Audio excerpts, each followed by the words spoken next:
The African American Legend series highlights the accomplishments of blacks in areas as varied as politics, sports, aviation, business, literature, and religion. We'll explore how African Americans have succeeded in areas where they've been previously excluded because of segregation, racism, and lack of opportunity. I'm your host, Dr. Roscoe C. Brown, Jr., and with us today is Reverend James Forbes, Pastor Emeritus of Riverside Church and founder of Healing of the Nations Foundation. Good to see you, Dave. And good to see you always, Roscoe. Well, you're the people's preacher, so I'm going to ask you right out the bat. You are well known for advocating social positions from the pulpit. And many people say, well, what is the theological basis of that? So, Reverend Forbes, what is the theological basis of advocacy from the pulpit? Well, the theological basis is that God who made us out of love. And love wishes the best for the beloved. Therefore, anyone who claims to represent God in any way must be interested in the well-being of all God's children. Now, if you say you're interested, it means that if there's no health care, you, on behalf of your God, say, all my children must have health. Or if there is disrespect on account of race or origins or previous conditions of servitude, you, on behalf of God, says, no, fairness is the name of the game. Or even if you have a constitution that says we are created equally, then part of the religious leadership is about ensuring that the ideals we speak about are manifested in our on-the-ground relationships. So any preacher of any religion must be concerned about the well-being of the people, and that means you just can't talk about pie in the sky by and by. You got to talk about what they're facing day by day. But religion has been a divisive force in the world for centuries. Somebody's God is different from somebody else's God. You and I both know there's one God. But the question is, how do we resolve those differences? Because even in, let's say, the Christian faith, we have the right-wing Christians, we have the moderate, we have the progressive Christians. How do we resolve that? Is there some message from any one of the major religious tomes about how to resolve those conflicts? Yes. Within my tradition, for an example, there is this thing called the Golden Rule. Now, if anybody gets some gold from God and you keep it all for yourself, you've violated it already, because we are to do unto others as we would have them do unto us. Also, you may remember that there's such a thing called the Great Commandment, which says, thou shalt love the Lord thy God with all thy heart, all thy mind, all thy soul, and all thy strength, and thy neighbor as thyself. That involves, you got to love yourself, you got to love your neighbor, and if you love God genuinely, you will find self-love manifested in enlightened interest in the welfare of others. All of these pieces hang together. And what gets religion in trouble is when you get too much of a good thing. I and God together, oh, what a wonderful fellowship. But if it doesn't break out of that little coupling, if it goes no further than just me and my God, then that religion begins to be contaminated with selfishness, with arrogant and prideful sense of my specialness to the exclusion of other people. So I think somebody told me the other day, there was a biochemist, he said, you know what? The dosage determines the poison. Even good stuff, if taken beyond its appropriate balance, becomes negative. You can die from drinking too much water. Water is a good thing. But so religion, too much religion organized around yourself, your crowd, your race, your family, is already beginning to be poisonous. Get it in the right balance. It contributes to community and the well-being of us all. Well, the United States Constitution is founded on the basis of freedom of religion. Yet, even today, some religions are demonized because the people in them have been associated with terrorists, let's say. Some religions are said that they don't deal with life because they are for abortion. How do we bring some of those issues together? I know you, your pastorate at Riverside, tried to do this, but it's very difficult because, particularly on the air now, we have all kinds of evangelicals who sometimes demonize other people in the religion. Well, you know, this business of making other people demons is a difficult task because it's hard to do that for others without seeing the demons in ourselves. You know, bigotry is an equal opportunity affliction. No matter what the religious tradition, you're going to have some extremists. And hopefully you will have some centrists, at least enough to be concerned for the common good. That's what I do. I try to urge people, have whatever religious tradition you want. I should be faithful to mine. But my religion tells me that God measures me not simply by how I enjoy God, but how I am willing to be a neighbor to those who are without, or those who are different, or to those even who may even be adversarial. The difference the religion makes is it teaches you how to engage in conflictual dynamics without destroying the whole earth, for heaven's sake. That's the kind of way I preach. Look, folks, this is our world together. Dr. King said, we live in a world house together. And although we're different, we got to figure out how to live in this house. The good green earth is our house together, and we had better learn how to live in it together, or of course we will all suffocate without appropriate air, or we'll all die of thirst because there is no more water. It's time out for all of this bickering. We got to figure out how can we deal with the common threats we face, and to do so out of the richness of our different religious traditions. Well, you talk about conflictual dynamics. Let's take the issue of abortion. There are people in religion, of all religions, who are pro-abortion, anti-abortion, and they tend to demonize people who don't agree with them. How does this conflictual dynamics, how can it be used to work that out? Well, the truth is, most of our bumper stickers are too short for the complexity of life that we are a part of. Therefore, for me, it's very clear. I'm a progressive. I can absolutely affirm what I call reverence for life. I believe that life is a gift. We must respect it. But as a person who speaks about morals and ethics, you cannot have morality or ethics at all if there is no choice, because we have to be moral agents. So if I had to do a bumper sticker, you'd need a longer bumper than most of these people have, because I believe in reverence for life and respect for choice. I don't know anybody who can just wait for their next abortion. That's not the case. Even pro-choice people are not pro-abortion. What they believe is that a human being must have the freedom to make choices. We make wrong choices, we make good choices. What I think most people would wish, let's make early choices that promote life, our health, and the health of everybody else. But if you decide that in the interest of life itself, you want to cut out a person's capacity to make choices, you have destroyed the whole basis of morality itself. So maybe what I want to do is get pro-lifers together and pro-choicers together and have them do the following. What is it that you represent that is also something that could be accepted by the other side? Do that from the pro-life choice, do that from the pro-choice side, and we will discover that maybe it's a good thing. We got some pro-life people. They'll really be specialists in preservation of reverence for life, not just at the point of conception, but also at the point of children having food to eat, of what happens to children that are without adequate parentage, what happens in the midst of war. That if you're going to be pro-life, you got to be pro-life all the way. Don't just say I'm only interested in an unborn fetus. No, you got to be interested in other children. And if you're pro-choice, it's not just pro-choice about abortion, but pro-choice about relationships, pro-choice about responsible sexuality, pro-choice about your values in the first place. Look, let's have a convention. Let's not have pro-lifers meet by themselves and pro-choicers. Let's figure out how can we have a convention in which each will hear the best case of the other and then be prepared to hear the critique from each other.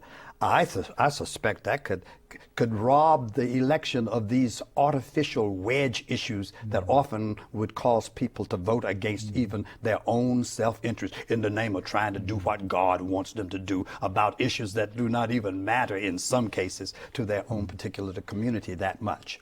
Well, of course, conventions of people who might have different points of view sometimes yield responses that we don't like. For example, the United States Constitution Convention lasted 189 days, and it ended up with the 3/5 compromise, where the slaves were counted as 3/5 of a person to elect the House of Representatives. That's something we had to live with for at least 75 or almost 100 years. How do you resolve it? For example, in this abortion thing, they want to have notification of parents, and basically the pro-life people are saying, let's notify. The pro-abortion people are saying it's the child's decision to make. How do you resolve that? This is part of the complexities of this conflictional dynamics. Well, you know, the issue about the Constitution with which you started and then to the issue of the abortion is that when the preamble talks about a more perfect union, grammatically that might not be correct. I mean, if it's perfect, it's perfect. How are you going to be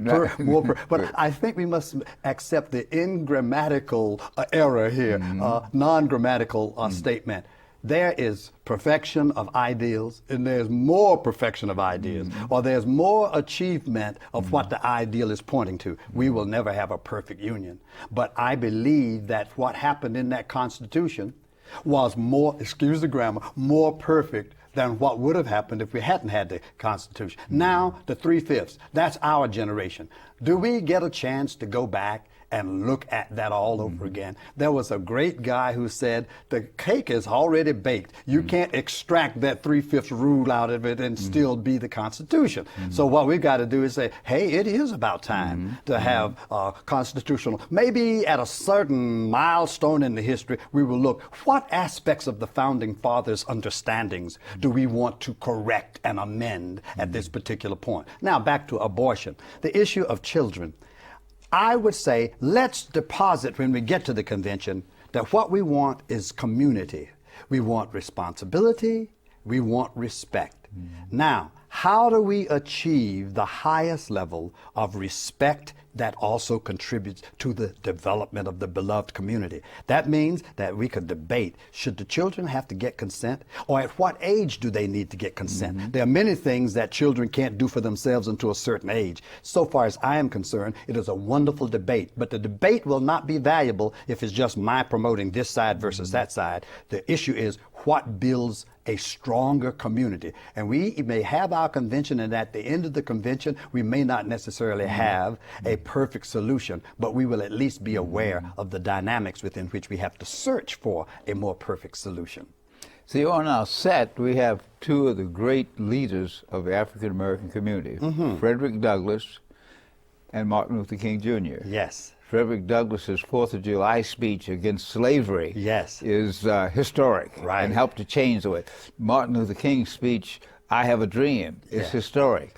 Separated almost 100 years between them. The question that sometimes comes up, who's going to lead the black community out of the wilderness into the promised land? You know, that's been a question because people have been saying, well, who's going to replace Dr. King? Well, the answer is each one of us is called upon to give our best. And just as Dr. King was selected by a community that saw in him the values and the leadership strength, so if each of us gives our best, who knows, the community may pay a little more attention to us, and we may be put into a position where we can pick up the mantle that has been dropped and carry it on. We kept looking for who the next leader is going to be. You are the next leader, Roscoe. I am the next leader. My colleagues in the South who are still battling against even basic rights down there, they are the great leaders. Young women who are graduating from our institutions or who are working as beauticians. Any one of us could be that great leader, but we would have to give it our best. We would have to get visibility, and then the people would have to say, we see in you the capacity to advance this agenda towards the more perfect union, or towards, as King talked about it, the beloved community. Recently, you gave a eulogy to Bob Gums, one of the black men who was a leader in the health community. And in that eulogy, you spoke about the role of God in helping us to make decisions. I think you quoted from Romans 3 or whatever it is. Romans 8, right. Tell us about that, because that was so very impressive to everybody who was there. You know, the idea of God is understood in many different ways around the world. But one thing that the concept of God usually points to is that there is a unifying force at the heart of the universe, working with the disparate pieces of our experiences, trying to help fulfill the purpose of making us more human or even more divine. That means then that people who believe in God have a way of believing that what happens to one individual is a part of a more strategic, shall we call it, master plan. Or that there is a force in the universe that's taking all of the broken pieces, trying to pull together a mosaic of meaning. For Bob Gumbs to die 57 years old, we are still not sure exactly of all the details. Too young, too young. But if we decide that his commitment to health care is really very important, and we begin to use our influence to advance us towards universal health care or passing of legislation that makes sure that our children would have health insurance, then his death, having stirred up our commitment, is not a total loss. So in that sermon I said, for we know that all things work together for good to those who love the Lord and are called according to God's purposes. And I made it very clear that that does not mean that God wills everything. And don't put on God every tragedy that comes along. Isn't it a shame that God let that happen? No, that's not the issue. The issue is whatever has happened, how does God, or shall we say the force of love or the power of good, how does the positive energy emerge even out of the ashes of a tragic set of circumstances? I think my life is a better life because no matter what happens to me, one of my impulses is always to say, what is God going to get out of this mess? When my life is a mess, what can God get out of it? Otherwise, I could spend my time mourning and groaning about how awful it is. I have a sense of hope that no matter what happens, and sometimes it takes a little while for it to get to be clear, but whatever happens, I believe that the Lord is at work and that communities go to work to extract from the worst that which can contribute to a better day. Well, you're the minister of optimism. But it takes a lot of optimism for many black people, many poor people, who are oppressed day by day by the economic circumstances, the prejudice, the racism, the drugs, the guns, and so on. So what do you say to a community that's struggling and the political powers are ignoring them? They are ignoring the poisons in the air. They are ignoring the police brutality. What do you say? How do you keep them going, Reverend Optimism? Well, first of all, may I correct that label? I think I'm a person of hope. You see, optimism often wants to close its eyes to the negativities. Not me. Not you, for sure. I mean, there's a whole lot of stuff going on that even some days would make you figure, I don't want to be a part of a society where this kind of thing, boys are shot down with hails of bullets without any adequate provocation, kids not getting health care, people not able to have jobs, the wide disparity between those who got millions and millions just laid away gathering moss, I guess, and those who have absolutely nothing. I'm no optimist, but I'm a person of hope. Okay. That Frederick Douglass, your man over here, Frederick Douglass, when he talks about that without struggle there is no progress, I would say to folks, number one, struggle with yourself, not to allow them to get us down. Even when you observe all the negativity, keep a modicum of hope inside yourself that if I must struggle, I will struggle with dignity, and I will struggle with a sense of community, and I will not struggle alone. We need to come together. There's now a time for us to begin to strategize together, to look at our vision of what the good world ought to look like, to go together to vote. Don't give up the vote, even if it's not counted. Keep counting and keep voting, and one day it will count at a point where it matters a lot. So my attitude is, let's get together. I say, join some group that's in solidarity to help make things better. Whether it's your church or your lodge or your frat or your sorority, join a group where you can cultivate faith that we are stronger together than we would have been by ourselves. Find some cause you can commit to other than yourself and be in solidarity in promoting that. And actually raise up folks that have the courage to speak truth to power. And you keep on talking, somebody will hear you. As the old Broadway show, make them hear you. I think that's what I say. Hear yourself from the center of hope, but then mobilize yourself together and use every power you can to get yourself heard about the kind of America we want to live in.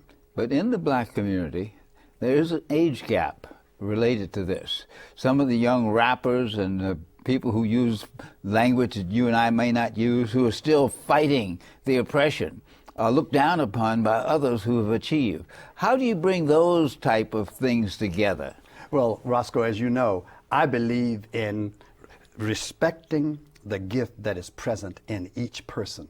So the rappers often say, remember gangster rap, which had some negative values, and those that called our women in ways that were derogatory, and those that even made crime seem to be glamorized. My attitude is, well, they sure got a good literary expression. So sometimes when I preach, I do my rap too, you know. Now, I don't mean to be uncouth. All I'm asking for is tell me the truth. What time is it, y'all? No time for foolishness. Now, what that means is I take what is good as best I can, and I challenge them towards more positive lyrics, but they are often telling a whole lot of truth, even if I have to clean it up when I try to convey what they've said. They are telling a lot of truth. They are bold enough to critique the culture for what it is. Now, I want to be able, as an older person, to say, now, your analysis is correct, but here's the vision. Can you dig it? That kind of thing. Let's not allow the energy of youth to be separated from the wisdom of maturity. And you have founded Healing of the Nations Foundation, Yes. which tries to put an umbrella around all of these concepts you've been talking about. Yes. Tell us about Healing of the Nations Foundation. What is its specific objective? What are its programs? And what is its future?